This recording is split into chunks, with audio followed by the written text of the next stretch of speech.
राम जय जय राम, श्री राम जय राम जय जय राम।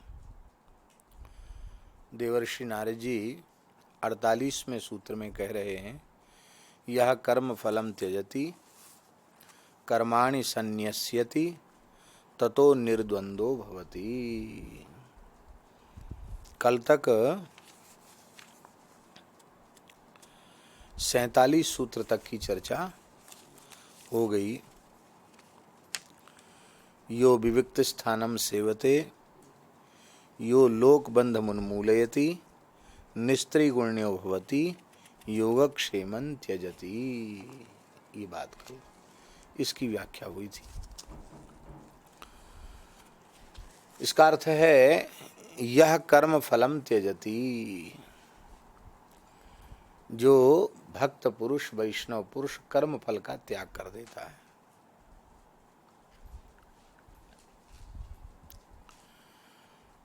कर्म फल का त्याग है।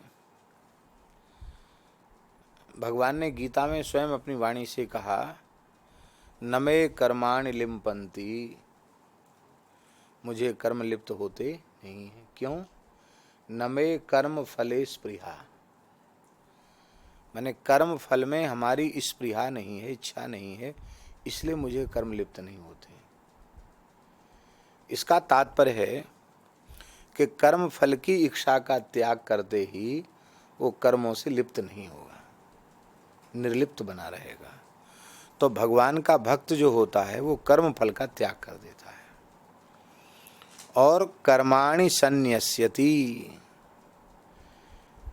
कर्माणि का अर्थ है वैदिक कर्म नहीं। कर्माणि का अर्थ है जिन कर्म रूप धर्मानुष्ठानों का या लोक व्यवहारों का प्रयोजन केवल लौकिक भोगों से या पारलौकिक भोगों से ही संबद्ध है, ऐसे कर्मों का त्याग कर देता है। अब स्वर्ग कामो ज्योतिष्टोम में नहीं है, स्वर्ग की कामना तो ज्योतिष्टोम करे, स्वर्ग की कामना ही नहीं है, नाम कीर्तन कर रही है, उसके लिए सबसे बड़ा यज्ञ है। अथवा शत्रु नाश के लिए शेन याग करे, तो कोई शत्रु ही नहीं तो शेन याग क्या करेगा। ये है कर्माणि न्यस्यति संन्यस्यति। संन्यस्यति माने शास्त्र विधि से उनका त्याग करता है। शास्त्र विधि से अनुष्ठान भी करना चाहिए और त्याग भी शास्त्र विधि से करना चाहिए। अब जो चतुर्थाश्रम की दीक्षा है वो क्या है? शास्त्र विधि से उन कर्मों का त्याग है। लौकिक कर्मों का त्याग शास्त्र विधि से है। तो बोले इन कर्मों के संन्यास से क्या लाभ मिलेगा उसको? कहते ततो निर्द्वंदो भवति। ये दो साधन करते ही, कर्म फल का त्याग करते ही और कर्मों का संन्यास करते ही निर्द्वंद हो जाता है। निर्द्वंद का अर्थ है जीवन मुक्त हो जाता है, क्योंकि ये संसार द्वंद्वात्मक ही है, द्वंद्वात्मक ही संसार है। दो से संसार बना, दो दो चीजें हैं, सूर्य चंद्र, दिन रात, शुभ अशुभ, हानि लाभ, जय पराजय, सब दो दो है। सारा द्वंद्व उसका समाप्त हो जाता है, निर्द्वंद हो जाता है। अब देखो, हम पहले भी कह चुके हैं कि नारद भक्ति सूत्र के इस प्रत्येक सूत्र का संबंध, और सूत्र कहते इसको इसमें अनुवर्तन हो, तो पूर्व सूत्र से और उसके दूसरे सूत्र का संबंध लगातार बना हुआ है। तो पिछले सूत्र में 47वें सूत्र में योगक्षेमं च त्यजति, योग क्षेम का भी त्याग कर देता, ये बात उसमें आई है। क्या आई है? यो विविक्त स्थानम सेवते, एकांत स्थान का सेवन करता है, लोक के आसक्ति के अहमता ममता के बंधन को तोड़ देता है और गुणातीत हो जाता है, निस्त्रैगुण्य हो जाता है और योगक्षेम का भी त्याग कर देता है।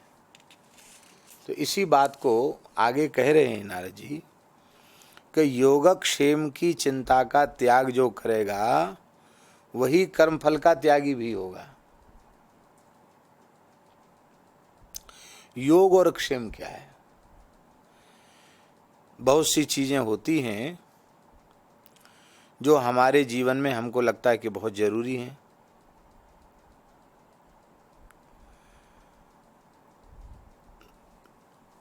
अब प्राप्त हैं और हैं जरूरी, उनको मिलना ही चाहिए।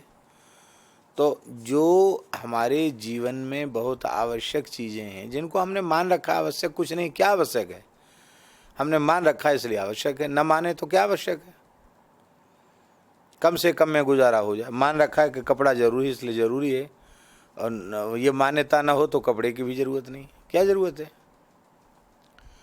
तो अप्राप्त वस्तु का प्राप्त होना तो है योग, और प्राप्त वस्तु को का सुरक्षित होना है क्षेम। दोनों चीज़ें, पहले चीज़ हमको मिले फिर वो रही आवे, वो नष्ट ना हो। इसकी चिंता का जब व्यक्ति त्याग कर देता है तो कर्म फल से अपने आप उदासीन हो जाता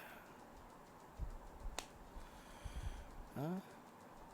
अच्छा एक बात बताओ, स्तनंदय शिशु माता का दुग्ध ही जिसका आहार है, और कुछ बोलना सुनना कुछ नहीं जानता है, माता के दुग्ध पर ही जीवित है बालक। अब वह किसी वस्तु की इच्छा करता है प्राप्त वस्तु की प्राप्ति की, न प्राप्त वस्तु की सुरक्षा की, कुछ नहीं। वो तो दूध पीता मस्त रहता, खूब सोता है। छोटे बच्चे बहुत सोते हैं, दूध पिए फिर सो गए, दूध पिए फिर सो गए, 15-15, 17-17 घंटे सो जाते छोटे बच्चे।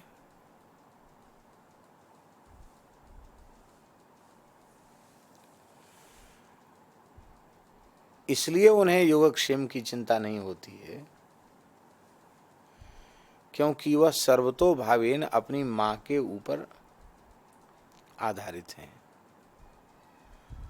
ऐसे ही जैसे स्तनंदय शिशु माता के आश्रित होता है, ऐसे ही हम सर्वतोभावेन भगवदाश्रित हो जाएं, भगवान के आश्रित हो जाएं, तो किसी अप्राप्त वस्तु की प्राप्ति की इच्छा भी नहीं होगी, और प्राप्त रहा है इसकी भी इच्छा नहीं होगी। चाहे आओ चाहे जाओ, रही आओ तो ठीक, न रही आओ तो और ज़्यादा ठीक, ऐसी बात मन में रहेगी। तो योगक्षेम की चिंता का जब भक्त त्याग कर देता है तो कर्मफल का त्यागी भी होता ही है, कर्मफल का त्यागी भी हो जाता है। अथवा ऐसा समझे हम कि योगक्षेम के त्याग के लिए कर्मफल त्याग की आवश्यकता होती है। कर्मफल त्याग करोगे तो योगक्षेम का त्याग होगा, कर्मफल त्याग नहीं करोगे तो योगक्षेम का त्याग कैसे होगा? अब यहां से इस 48वें सूत्र से भक्तों के लक्षणों का आरंभ हो रहा है। पहले भक्ति का स्वरूप, भक्ति की परिभाषा, भक्ति की प्राप्ति कैसे होती है, सत्संग की महिमा, कुसंग के त्याग की बात, ये सारी बातें आ चुकी हैं। अब उन भक्तों की जिनके संग की ऐसी अपूर्व महिमा है, जिन भक्तों के संग की, उन भक्तों के लक्षणों का आरंभ हो रहा है। दंडोत, भक्तों के लक्षण क्या हैं?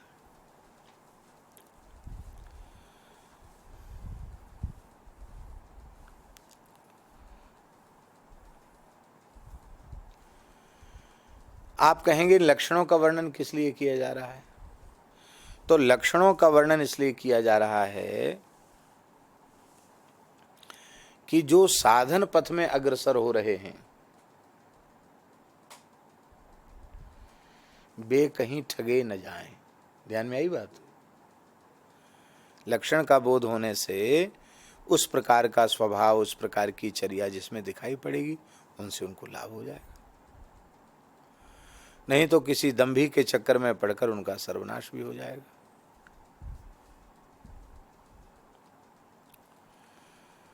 इसलिए भक्ति के साधकों के लिए आदर्श साधन और सिद्ध प्रेमी भक्तों के स्वाभाविक गुण,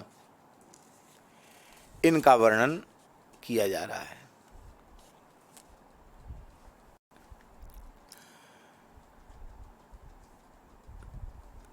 पहले आ चुका तदर्पिता अखिलाचारिता।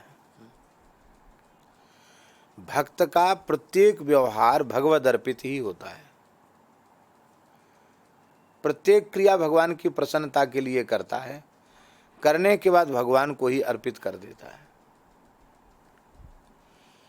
यहाँ तक कि मलमूत्र त्याग भी वो अपने लिए नहीं करता, भगवान के लिए करता है। मलमूत्र त्याग करेंगे, स्नान करेंगे, तिलक लगाएंगे, संध्या करेंगे तो भगवान की सेवा में जाने के योग्य होंगे। तो भगवत सेवा में जाने के लिए सब उसने किया।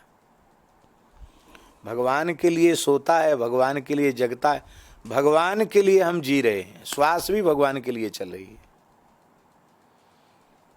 तदर्पिता अखिलाचारिता। जो कुछ करता है वो भगवान के लिए करता है। किस लिए करता है? किसी वस्तु, व्यक्ति, पदार्थ की प्राप्ति के लिए करता है? नहीं करता है। उसका अपने लिए कुछ भी फल नहीं उसको चाहिए। चाहिए होता तो भक्त ऐसा क्यों कहता? न नाक पृष्ठम न च पारमेष्ठ्यम न सार्वभौमम न रसाधिपत्यम न योग सिद्धिर पुनर्भवम्बा वांछन्ति यत् पाद रज प्रपन्ना। ऐसा भक्त क्यों कहता?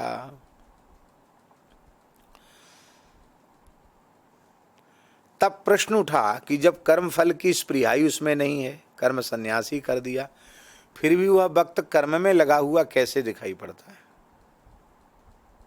कर्म में तो लगा दिखाई पड़ता है कि नहीं दिखाई पड़ता? तो उसका तात्पर्य यह है कि जैसे कोई मशीन काम करे ऐसे ही मशीन के समान वो काम करता है। मशीन कैसे काम करती? ये मशीन है, हवा देने वाली मशीन। आपने स्विच दबा दिया, स्विच दबा दिया तो बिजली उसमें आने लग गई और ये पंखा की पंखुड़ी घूमने लग गई। तो जब तक स्विच बंद नहीं किया जाएगा तब तक पंखा बंद नहीं होगा। बिजली आती रहे और स्विच चालू रहे तो पंखा चलता रहेगा। ऐसे ही भगवान के भक्तों का जो शरीर है वह यंत्रवत हो जाता है। भगवान उसके यंत्री हैं, इसलिए भगवान उसके शरीर को बहुत समय तक रखना चाहते हैं, इसलिए भगवान क्रिया करा लेते हैं। वो कुछ नहीं करता, करता हुआ दिखने पर भी कुछ नहीं करता। हमने महाराज जी से पूछा, एक व्यास जी का पद है, हरिराम व्यास जी का, व्यास महलन लिए पीकदानी। तो हमने महाराज जी से पूछा कि महाराज जी व्यास जी महलों में पीकदानी लेकर रहते हैं और संत सेवा भी करते हैं, जुगल किशोर जी की सेवा करते हैं और कहते हैं कि दिनों रात हम भगवान के निकट निकुंज में, निवृत्त निकुंज में पीकदानी लेकर के रहते हैं। एक साथ दोनों तीनों चीज़ें कैसे संभव हैं? ये हमने प्रश्न पूछा, सरल भाव से पूछा। संभवतः परमहंसी भी बैठे थे और भी कुछ संत बैठे थे और शाम का समय था, 5:30-6 बज रहा होगा। महाराज जी रुपया गिन रहे थे, पुस्तकालय का हिसाब किताब, रुपया गिन रहे थे। हमारी तरफ देखा, पंडित जी हम क्या कर रहे हैं? हमने कहा नोट गिन रहे हैं। इतना कहते ही वे भावाविष्ट हो गए और कहा तुम्हारी दृष्टि में इस समय हम यहाँ नोट गिन रहे हैं, लेकिन हम इसी समय गिरिराज जी की तलहटी में कृष्ण बलदेव के साथ गोचारण कर रहे हैं। ये बात कहकर महाराज जी विह्वल हो गए। बाद में अपने भाव का संवरण करते हुए उन्होंने कहा इसका मतलब हम नहीं, ऐसे महात्मा होते हैं कि वो शरीर से यंत्रवत क्रिया करते हुए दिखाई पड़ते हैं, पर भाव राज्य में वे निरंतर भगवान की लीला में ही रहते हैं। ये इस प्रकार के भक्त होते हैं, वो समझ लेते हैं कि मैं भगवान का यंत्र हूँ और भगवान मेरे यंत्री हैं और भगवान जो कुछ इस शरीर से लेना चाहें वो ले लेंगे। यही बात हमने अनेक महापुरुषों के जीवन में देखी है कि उनसे कोई कहे कि आप विश्राम करो, यूँ करो, त्यों करो, बीमार हैं, तकलीफ है, तो एक ही बात कहते, भैया अपना कुछ नहीं है, सब श्री किशोरी जी का, रघुनाथ जी का है। ये देह, तन, मन, प्राण, इंद्रिय सब कुछ उनका है।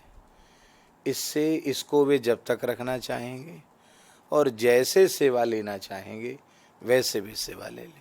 इसमें अपना कोई आग्रह दुराग्रह नहीं। किसकी बात है?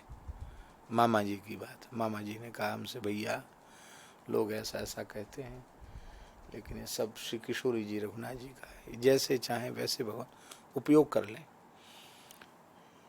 यंत्र का उपयोग यंत्री की इच्छा के अधीन होता है। यंत्र का क्या है? बंद पड़ा रहे तो बंद पड़ा रहे, यंत्री चाहे तो उसका उपयोग करे, तो वे भगवान के यंत्र बन जाते हैं। इसलिए वे कर्मफल का त्याग भी कर देते हैं, कर्म संन्यास भी उनका हो जाता है, फिर निर्द्वंद हो जाते हैं। संपूर्ण समर्पण मन बुद्धि चित्त अहंकार का ज्ञानेन्द्रिय कर्मेंद्रिय सहित रोम रोम से वो भगवान के चरणों में समर्पित हो जाते हैं और संपूर्ण कर्मों के त्यागी हो जाते हैं, निर्द्वंद हो जाते हैं। फिर उनको न सुख होता है, न उनको दुख होता है, न उनके जीवन में कोई हानि है, न उनके जीवन में कोई लाभ है, न उनकी दृष्टि में कोई अपना है, ना ही उनकी दृष्टि में कोई पराया है, ना उनकी दृष्टि में मैं है और ना उनकी दृष्टि में तू है। उनकी दृष्टि में मैं तू छोड़कर केवल है माने परमात्मा की सत्ता सदा सर्वत्र विद्यमान है, ऐसा समझना चाहिए। इसलिए भगवान ने गीता में कहा, त्रैगुण्य विषया वेदा निस्त्रैगुण्यो भवार्जुनो निर्द्वंदो नित्य सत्वस्थो निर्योगक्षेम आत्मवान।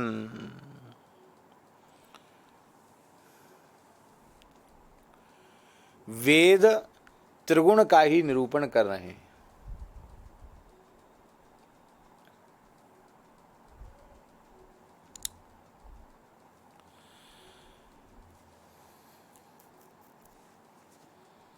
कर्म 3 प्रकार के होते हैं, सात्विक कर्म, राजस कर्म और तामस कर्म। इन्हीं का वर्णन है।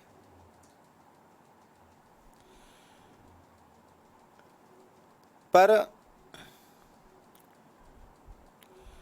भगवान निस्त्रैगुण्य होने की प्रेरणा दे रहे हैं। कर्म के मूल में क्या है? कर्म की प्रवृत्ति के मूल में है क्या? कर्म की प्रवृत्ति के मूल में कामना ही तो है। कामना न होवे तो कर्म की प्रवृत्ति ही नहीं होगी। कर्म में प्रवृत्ति कामना के कारण ही होती है।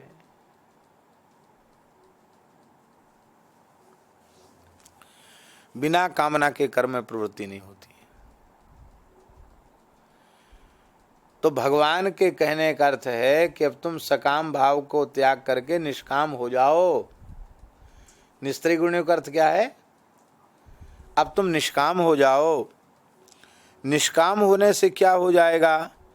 निर्द्वंदो नित्य सत्वस्था। तुम निर्द्वंद हो जाओगे, द्वंद्वों से रहित हो जाओगे, नित्य सत्व स्वरूप परमात्मा में स्थित हो जाओगे, परमात्मा परायण हो जाओगे।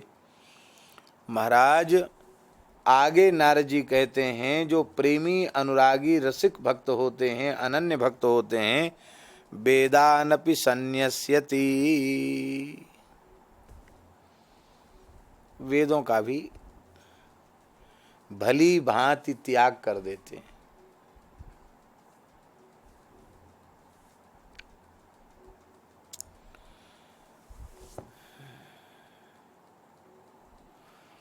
क्यों त्याग कर देते हैं? बोले केवलम अविच्छिन्नानुरागम लभते। केवल अविच्छिन्न, जिसकी धारा कभी टूटे नहीं, घटे नहीं, छटे नहीं, कटे नहीं, ऐसे अविच्छिन्न प्रेम को प्राप्त करने के कारण वे वेदों का भी त्याग कर देते हैं। आज सवेरे भ्रमण में महात्मा मिले थे, कीर्तन कर रहे थे, महात्माओं ने कहा कि आप कुछ कहिए। तो आज बिल्कुल नई व्याख्या हमने अब तक कभी ऐसी व्याख्या की नहीं थी। अहो बतस्वपचो तो गरीयान यज्ञ हुआ अग्रे वर्तते नाम तोभ्यम ते पुस्तपस्ते जुहू सस्नुरार्या ब्रह्मानुचुर नाम गणंती ये थे। इसकी बिल्कुल नई व्याख्या जो अब तक किसी कथा में नहीं की। व्याख्या उनको भगवान की इच्छा से मन में वो भाव आए तो हमने उनको बताया। तो अब यहाँ केवल हमें इतने से प्रयोजन है, वेदान अपि संन्यस्यति, वेदों का भी भली भांति त्याग कर देता है। क्यों? तो विशेष बात यह है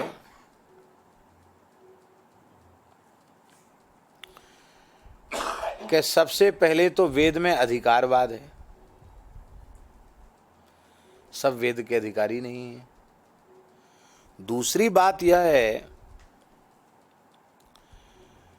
कि वेदों का तात्पर्य अत्यंत गंभीर है। अब जो कुछ भी हम लोगों को मंत्र पढ़े हैं या याद हैं, उनका अर्थ समझ में आता है क्या? नहीं आता। बस ये इससे अर्घ दे दो, इससे पाद्य दे दो, इससे आचमन करा दो, इससे भोग लगा दो, उसका अर्थ तो हमको समझ में नहीं आता, पता ही नहीं चलता। फिर उसमें भी मंत्रो हीन स्वरतो वर्णतो वा मिथ्या प्रयुक्तो नतमर्थमाह सबाग वज्रो यजमानम हिनस्ति यथेंद्र शत्रु स्वरतोपराधात। मंत्र का उच्चारण हमने किया, पर जिस वर्ण का उच्चारण स्थान जो है उससे उच्चारण नहीं किया, शुद्ध उच्चारण नहीं किया। जो स्वर लगाना चाहिए वो स्वर हमने नहीं लगाया, अथवा मंत्र का जिस कृत्य के लिए प्रयोग करना चाहिए उसमें न करके अन्य किसी भी मंत्र का किसी भी कृत्य में प्रयोग कर दिया, अथवा मंत्र का उच्चारण तो किया पर मंत्र का अर्थबोध हमको नहीं हो रहा है, उसके भाव की अनुभूति नहीं हो रही है। ऐसा जो मंत्र है वह मंत्र वाणी वज्र बन करके मंत्रोच्चारण करने वाले के कार्य को ही नष्ट कर देती है। कैसे? महर्षि पाणिनि कहते यथेंद्र शत्रु स्वरतोपराधात। त्वष्टा ऋषि का संकल्प जैसे नष्ट हो गया, वृत्तासुर प्रकट हो गया। अब देखो, वेद में आप हमेशा वेद को पढ़ा नहीं सकते। ननक्तम नोच्छिष्टे प्रब्रूयाद ब्रह्मराशि ही तंत्र में लिखा है। रात्रि में नहीं पढ़ो, भोजन करके न पढ़ो, क्योंकि ये ब्रह्म राशि है। गुरुजी सवेरे 5 बजे पहुंच जाते थे, धर्म समागल गुरुजी पैदल चल के विद्यालय, और 5 बजे से लेकर के 9:30-10 बजे तक वेद पढ़ाते थे। तब तक कुछ भी नहीं खाते पीते थे। इसके बाद 12 घाट से दूध आ जाता था, फिर थोड़ा दूध लेते थे, अब फिर व्याकरण वगैरह पढ़ाते थे, फिर मध्याह्न संध्या वहीं कर लेते थे, फिर आते थे। तो बिना खाए पिए वेद पढ़ाते थे। भोजन कर लिया तो वेद नहीं पढ़ाते। मना लिखा है ननक्तम नोच्छिष्टे प्रब्रूयाद ब्रह्म राशि। और भगवान नाम संकीर्तन किया तो वो महामंत्र है। महामंत्र जो ही जपत महेशु काशी मुकुट हेतु उपदेशु। और उसमें उच्चारण कहीं अशुद्ध हो गया तो भी कोई गड़बड़ी नहीं है। आप किसको, बहुत से लोग रा को ला बोलते हैं, तुतलाते हैं तो रा को ला बोलते हैं, कहेंगे लाम लाम। बहुत से ला को या बोलते हैं, कहेंगे यड्डू गोपाल। गोपाल नहीं, गोपाय, यड्डू गोपाय ऐसे कहेंगे, ला को या बोलते हैं। एक ब्राह्मण बच्चा जो है वो तुतलाता था, ला को या बोलता था। तो शायद महाराज जी विराजे थे, वो बच्चा बोला यो माने लो। लाइट ही चली गई और लंपा ही बुझ गई। तो लंप देहात में लाइट कम आती है, बोलो यो लाइट ही चली गई, यमपई बुझ गई तो महाराज जी खूब हंसे, सब लोग हंसने लगे। अब बेचारा तुतलाता है तो जैसे बोलता वैसे बोला। अथवा वृद्ध है अथवा बालक है, शुद्ध उच्चारण उसका नहीं है, तो भी वह कृष्णा को किसना कहे, किचना कहे, राम को रामो कहे, हरि को होरी कहे, जैसा भी उसका प्रांत का क्षेत्र का उच्चारण है उसके अनुकूल करे, पर उसकी महिमा कम नहीं होगी, संपूर्ण फल मिलेगा उसको नाम उच्चारण का। स्वर का भी कोई वो नहीं कि उदात्त स्वर, अनुदात्त स्वर, स्वरित स्वर। आसन का भी कोई नियम नहीं, समय का भी कोई नियम नहीं। तत्रार्पितो नियमतः स्मरणेन कालः, कोई समय का बंधन नहीं। ऐसी महान नाम की महिमा जिसमें न अंगन्यास है, न करन्यास है, न साप विमोचन है, इतना बढ़िया नाम जब हमें प्राप्त हो गया और उस नाम के कीर्तन से सांगोपांग चारों वेदों का पारायण हो गया। वेदों के पारायण में इतनी कठिनाई है, नाम कीर्तन में क्या कठिनाई है? ऐसी नाम महिमा जब उसकी समझ में आ जाती है तो वेदान अपि संन्यस्यति। यही अर्थ है बिलमंगल जी के श्लोक का। संध्या वंदन भद्रमस्तु भवता भूषणान तुभ्यम नमो भो देवा पितरस्य तर्पण विधौ नाहम क्षम क्षम्यताम यत्र क्वापि निषद्य यादव कुलोत्तम सस्य कंसद्विषः स्मारम स्मारमघम हरामि तदलम मन्ये किमन्येन में।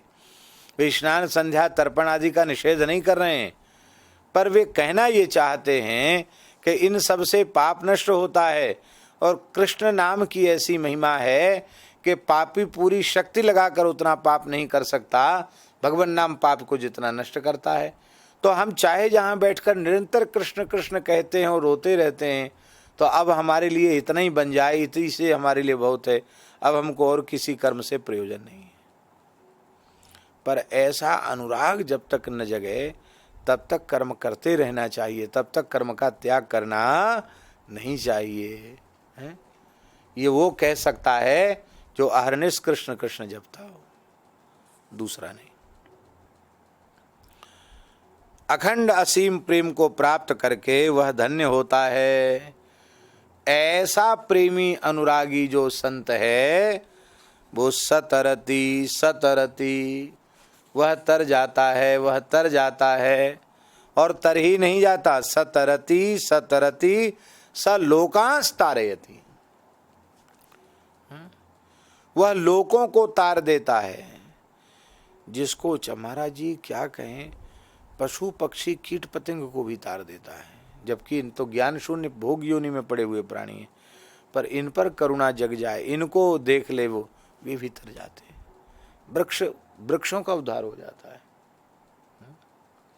स्थावर जंगम किसी को छू दे, किसी को देख ले, ऐसा प्रेमी भक्त, उसका उद्धार हो जाता है। महाराज जी कहते थे कि कोई प्रेमी अनुरागी संत किसी पापी से पापी मनुष्य की मृत्यु के क्षण में पहुंच जाए और कुछ कहें नहीं, उनकी केवल नजर उस पर पड़ जाए, तो उतने मात्र से वह निष्पाप होकर भगवान के धाम की प्राप्ति का अधिकारी हो जाता है। मलमूत्र में सना हुआ है, पड़ा है, यातना भोग रहा है, ज्ञान ही नहीं है उसको, पर संत की दृष्टि पड़ गई मरते मरते, बस। संत माने केवल वेश धारण करने वाला मात्र नहीं, ऐसे लक्षण जिनमें हैं, ऐसे महापुरुष, ऐसे अनुरागी प्रेमी भक्त की दृष्टि पड़ जाए, मुक्त हो जाएगा। और आगे मरते समय दृष्टि नहीं पड़ी, मर गया, अब सब यात्रा निकल रही थी, उस सब यात्रा को किसी संत ने देख लिया तो भी वो तर जाएगा, उत्तम लोकों में जाएगा, दो गति को नहीं जाएगा। सब यात्रा भी नहीं देखी, उसका दाह संस्कार हो रहा है, उस चिता को देख लिया किसी प्रेमी भक्त ने, तो भी उसका कल्याण हो जाएगा।